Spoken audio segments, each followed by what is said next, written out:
The following is a special presentation of Tony Kurre Radio. From hot dogs to cool kitties, this is Darkside of the Pooch. There he is, folks. Dr. Rab Stewart, Rossbridge Animal Hospital. He owns the joint. It's a fantastic place. I take all my pets there. As a matter of fact, I will follow him wherever he goes. Please don't move again anytime soon. I think you're at the Rossbridge Animal Hospital for a while now, aren't you? Yeah, I mean, I'm going to be here until... That's a destination job, is it not? Yeah, until they drag me out now that I own the place. I don't, They'll come looking for you first. This is it. All right. So we get the holidays, and it was funny because I had several people email me last week, and they loved the mutt mail, which we normally do. But last week we did no mutt mail, and we just kind of talked a little bit. And several people said they really liked us just talking about it. They thought it was hilarious. So I said, okay, we'll go that route again. So we'll continue. But we do have some mutt mails, info@TonyCurryRadio.net, info@TonyCurryRadio.net. And of course, you can also send your mutt mail questions to not only info@TonyCurryRadio.net, but to the TKR app. You can also go to our webpage. You can also go to wherever you get your favorite podcast. We're available on every major indice, and drop a line there as well. And we'll get those mutt mails coming up here in just a few minutes. First of all, is the holidays. Happy holidays. We're recording this show a week before baby Jesus' birthday, but big plans for you. What's going on over the next few days? We work a lot during, really, all the time, because everybody needs something. So it depends on the way the calendar falls. So this year we'll just be taking off Monday, and then we'll have our normal hours after that. And my wife and my kids, first of all, my wife's side of the family is very close, and there's a bunch of them. Yeah. So they will. There's a bunch of them. There's a bunch of them. Well, that's coming from me, who I have no siblings. My dad had no siblings, so anything over 2 or 3 people is a big family to me. But there's a bunch of them, and everybody gets along really well. Do you like that? You like that fact that you actually get to kind of play with her family? Because my family, I think our families are about equal, but our families don't get together like every chance they get, and my ex's side usually does, which is nice because I get to kind of screw with her family and they don't get to screw with mine, which I kind of like, which is kind of fun. I don't worry about that now, but it's kind of fun because I actually got along with her family better than they did. Let's put it that way. Her family's a lot of fun. Yeah. They play a lot of games and they like to have a good time. Mm-hmm. So yeah, they are not an uptight crew. Good. So they'll be hanging out with them several days after Christmas. I'll come back and take care of all the kitties and poochies. There you go. But I mean, I love Christmas. It's just a fun time. The kids are excited, and it's a great time. So this respiratory illness that we have been talking about, we actually kind of broke on the show several months ago. I think it was a story that actually started out of Oregon sometime late summer, and then it kind of went on and on and on. And we've actually talked about it, and you've talked to it at length here. It's just an illness that is not necessarily an indoctrination of what exactly this thing is, but it's just it could be a multitude of several different things that are actually appearing to be hurting our pooches. Several veterinarians now around the country are saying it's probably not safe to travel with your dog because it is an airborne illness. Your thoughts on this? Well, if you want to do everything you can to keep your dog from getting it, explain again what this is and how this is affecting our animals. First of all, in case you have not had it. First of all, no one really knows exactly what it is. Yeah. It seems. I mean, in my clinical experience, it seems to be a virus because it is not responding to several different classes of antibiotics. So it stands to reason that it's viral. Now, that's not to say that secondary bacterial infections couldn't follow, because anytime the respiratory system and the normal defense mechanisms get impaired, then bacteria can invade, and then you have a secondary bacterial infection. But if you want to do everything you can to keep your pet from getting it, then don't board them. But that's all. That's not going to be foolproof either, because we have had cases where the dog has no history of leaving the house or the backyard for weeks, if not months, and they're still contracting it. So it's it's very contagious, and it seems to spread over a pretty decent distance. I don't know if it's 6 feet, 10 feet, 12 feet. I'm not really sure. But of all the cases that we have seen, the symptoms are mainly cough, runny nose, and it lasts for a while, and it does not respond to the medication. But the good news is they are otherwise healthy. They're still eating and they're still drinking, and they still have their normal energy level. So at this point, it is just an annoyance, really, for the dog and the owner. And I've had viruses like that too, and I know everybody out there listening has. There have been times in everyone's life where you get just a nasty cough and you feel fine otherwise. Yep. I'm actually going through it right now. I wonder if some of this stuff isn't zoonotic. I have no clue. Listen, and it's weird because it's been going around our school district. I had this ear head thing that's been going on, and I still can't hear out of my ear. It's been going on. It's just a viral thing. It's like it's just got to work its way out, and it's been a couple of months, but that crud's been going around for a while. Yeah, it's lasted a long time. So here's what we're telling people. If your dog is still eating well and drinking well and has his normal energy level, then let them ride it out. And I mean, at this point, we're seeing dogs that are coughing for 5 and 6 weeks. Yeah. So, but it's not really responding to medication. The only other thing that you can do once you've taken x-rays, which we have not had really any x-rays that are positive, and once you've done the PCR swab, which is basically the equivalent of when you and I go to the doctor and they swab us for strep and flu and COVID, we do the same thing in dogs. We're not testing for the exact same things, but we're doing a similar test that rules out a bunch of things. Once you've done those two things, really the only other thing that you can do to try to figure out what's going on is to anesthetize them and do endoscopy, which is where you have a camera on kind of a long cord and you run it either through the nose or in the mouth back through the trachea, and you're looking at the trachea. You're maybe taking some samples from the airway and then doing some cultures or some PCRs to look for viruses and things like that. But, that's a very expensive and invasive endeavor. You got to anesthetize them. You've got to find a place that does endoscopy. There's not a ton of places like that do that in town. And a lot of times you're going to be in for, over $1,000 once you do that. And there's a chance you still won't know what it is. There's a chance you still won't know, because if it's viral, it takes a lot of tests are for specific viruses. And if this is a virus that is emergent, I shouldn't say emergent, it's not an emergency, but if it is an emerging virus, there may not be a test that'll detect it. So you've spent a bunch of money and still have no answers, and the treatment's going to be the same. Treat the symptoms and ride it out. There are several people that have actually said this is like dog COVID, because quite frankly, they just can't figure out what it is. And it's different from pet to pet. It's different from breed to breed. Some breeds get a lot worse than other breeds. I mean, it just is. It's killing some, but in most cases it's not. But it's scary stuff. I mean, it really is, particularly when you have an animal that can't tell you. And we talked about this because now every time I hear my dog cough, it's amazing because I've never heard a dog cough like a human. And I don't think my dog has it, but he has been making this weird noise lately that it sounds like a human being's coughing in the other room. It's like, and it sounds just like a cough. So you'll know if in fact it is. And again, I know you well enough. And if in fact, and he's sitting behind me right now, if he'd start coughing up a lung or something like that, I'd certainly bring him in, but it's not something that's been relevant or prevalent enough in his life that I feel like it's worth to bring him in for. So, let me ask you this.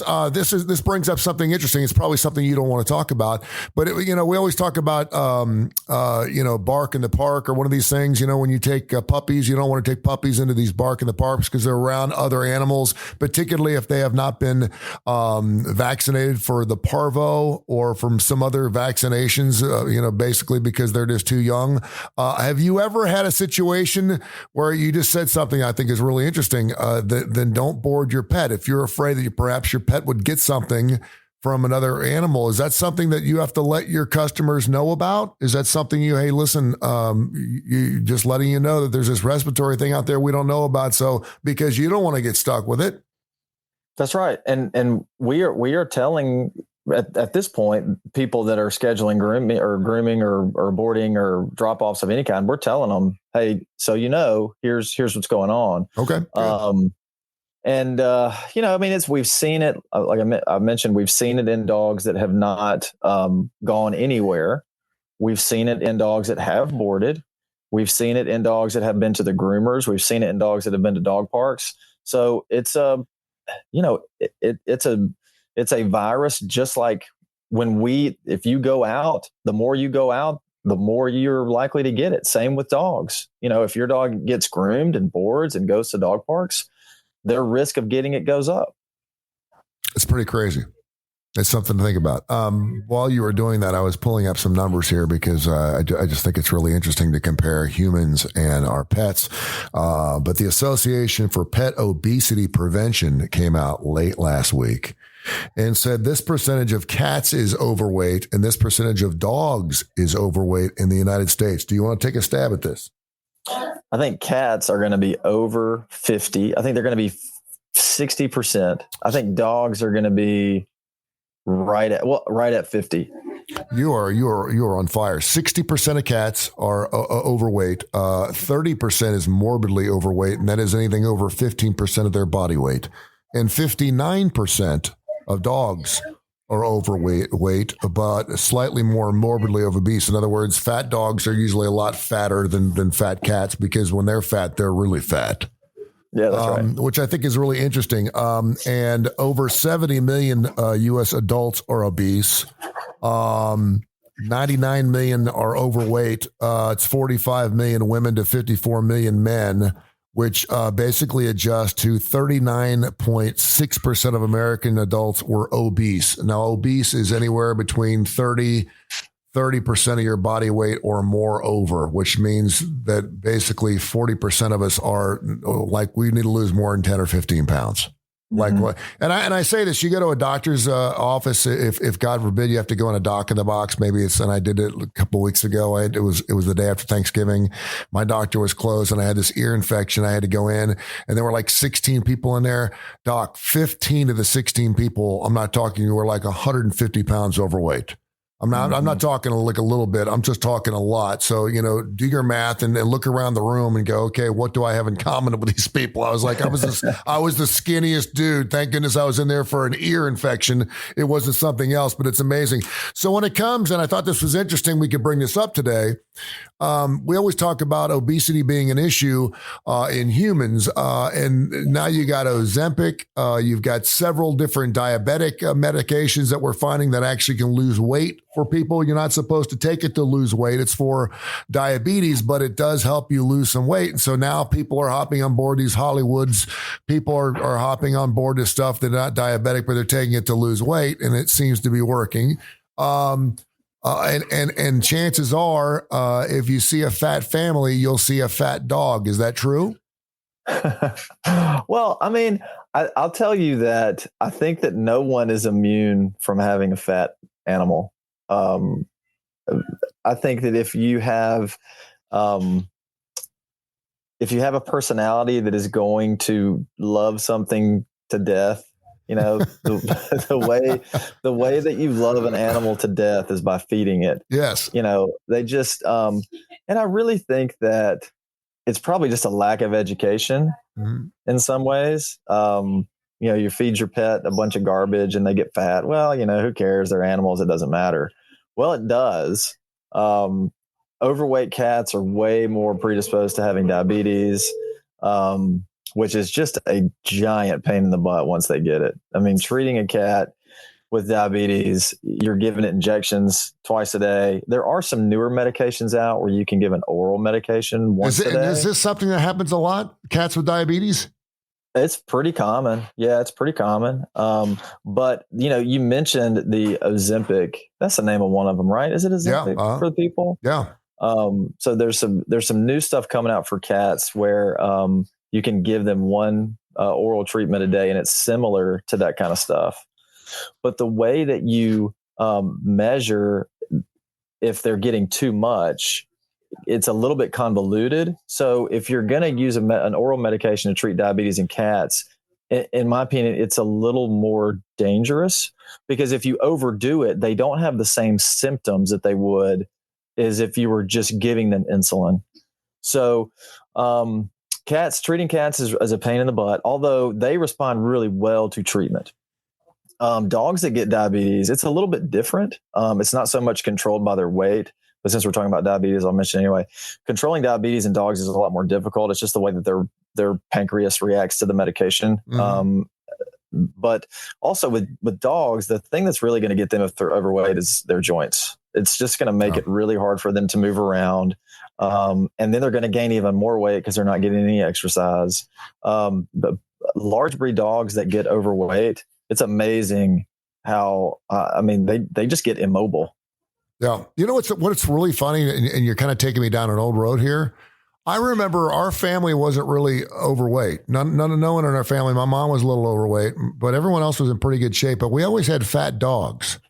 And I remember our veterinarian always saying, listen, you need to stop feeding your animals table scraps or start taking it for a walk. And I remember, this is pathetic. I remember that it was really difficult for us to get our dogs to lose weight. And it really should be one of the easiest things in the world because it's basically not feeding grandma. You want grandma to lose weight? You just don't feed grandma anymore. You just give her health. You give her healthy food and you give her 3 squares a day and you call it a night. You don't let her go to Brewster's every single night. And that's what we do with our animals, right? And for some reason, I remember thinking to ourselves, how in the hell are we going to make our dog lose 30 pounds of weight? And it's really not that hard, unless, of course, you just allow them to run around the neighborhood all day and go and rooting through trash, which I think our dog was doing because we were kind of broke. We weren't feeding the dogs anything we weren't eating. The funny thing is, people will come in and they'll say, my dog is not eating. It's just, it's not eating. It's dog food. It's not eating anything. Yeah. And then we put it on the scale and it's 2 pounds. Let's talk about an 18-pound dog. Okay. Mm-hmm. We put it on the scale. It's 2 pounds heavier than it was 6 months ago. Yeah. And we're like, okay, well, it's impossible to gain weight if you don't eat. So let's back up. Your dog may not be eating its dog food, but what is it eating? Well, I'll make a few eggs for it in the morning. Yeah. And then at lunchtime, I give it some cheese and a little bit of my lasagna. And, for dinner, they're having some chicken and some baked potato and all this stuff. And I'm like, I'm not going to eat dog food either. Yeah. If you're going to feed me this stuff, I'm not going to eat my dog food. But they get to a point where they're not eating the dog food. And then the people are just really concerned and they rush them in here. Then you have to peel back the layers of the onion and figure out what exactly are you feeding them? Do you, as a veterinarian, and you're the best, do all these different brand new foods, first of all, do they bother you? Farmer's Fresh, Farmer's Dog. There's all these TV commercials. You watch TV. I know you see these commercials where the dude's having the date and the date comes up. She goes, "What is this?" And he's like, it's my food for my dog. She's like, "You keep dog food in the refrigerator?" And of course he kicks her out of the house, right? She's no good for anybody anyway. Who needs her? That kind of thing. I'm like, that would never happen. But you're seeing just a plethora, just a multitude of different types of, and I'm not seeing a lot of cat food yet. I'm seeing the stuff that looks like it looks absolutely disgusting. It's got some oily, like a gravy thing coming out of a hole or something in this. Do you know what I'm talking about? It looks absolutely disgusting. It looks delicious for a cat, but it looks absolutely, if you're trying to make it look more like human food, that's not the cat food I'm going to feed my cat. It's absolutely disgusting.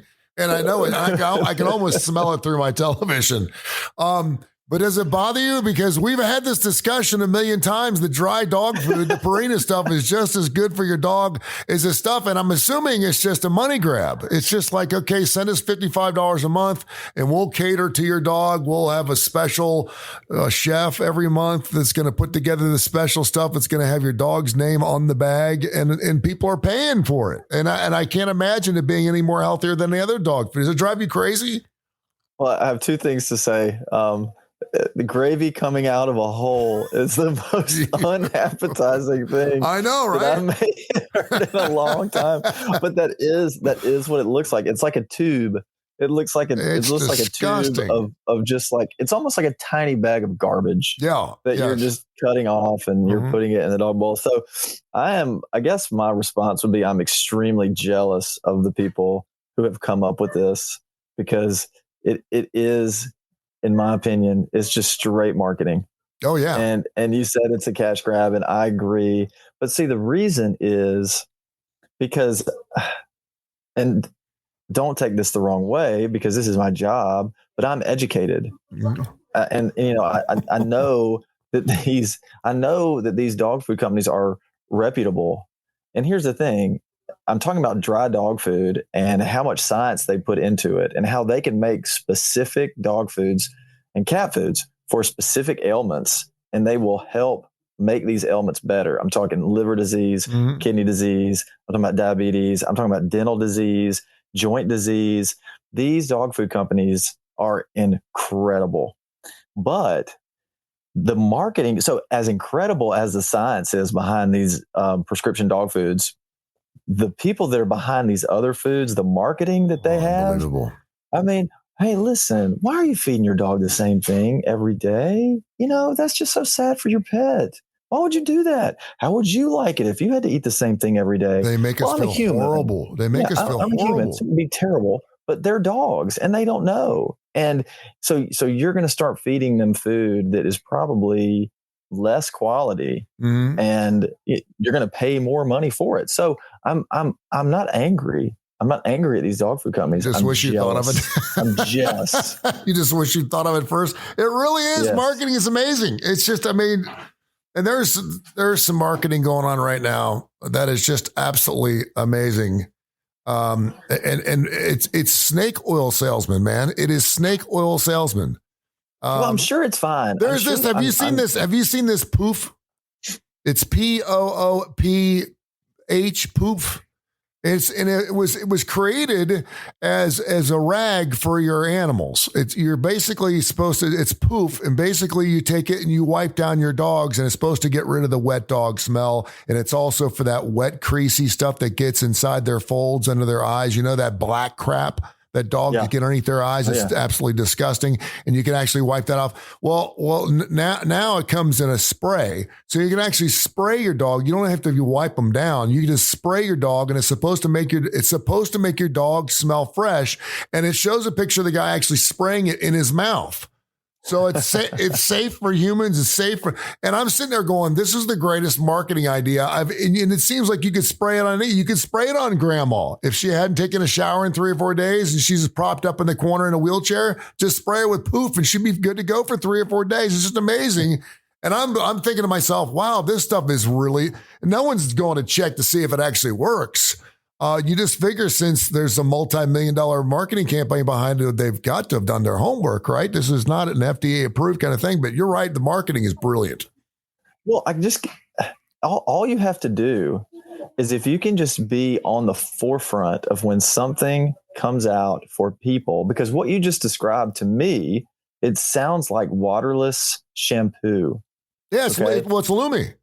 It's that stuff for women. And I'm like, and she does the test and she's like, it doesn't smell for 72 hours. I'm like, well, damn it. If you're not taking a shower for 3 days, you need to put Lume on. What are you doing? Take a shower every day and you won't need that. You know what job I don't want? I don't want the job where I'm smelling these people that are using Lumi. Yeah. I don't want to find out at which day they smell like a rotten tomato. On the 1 to 5 scale, they said they smelled their backsides. On day 3, it was 0 out of a 10. I'm like, who's sniffing that after 3 days of not taking a shower? Take a shower, for God's sake. And she even says it works better than soap. I'm like, yes, because it's the only thing you're using. You don't use soap. Take a shower once in a while. There's some people out there that would be their dream job. Brilliant marketing. That would be their dream job, to just hang around smelly people and smell them all day. I mean, they wouldn't even have to pay them. They might have to get a restraining order against them eventually. They probably would. But they wouldn't have to pay them. You see this nose? I think I got myself a second job. I don't think I'd have any problem helping the Lume people. If you need me to give you a 2 and they're probably getting paid off to make sure they say a 0 as opposed to a 5. Yeah, it probably is. But what I'm saying is if you can be kind of on the cusp of new things that come out for people, all you have to do is figure out a way to market it to pet owners, and you've got it. No, when I first heard of waterless shampoo, why didn't I look at my wife and say, okay, we got to market this for dogs. Mm-hmm. Call somebody. We could make millions of dollars.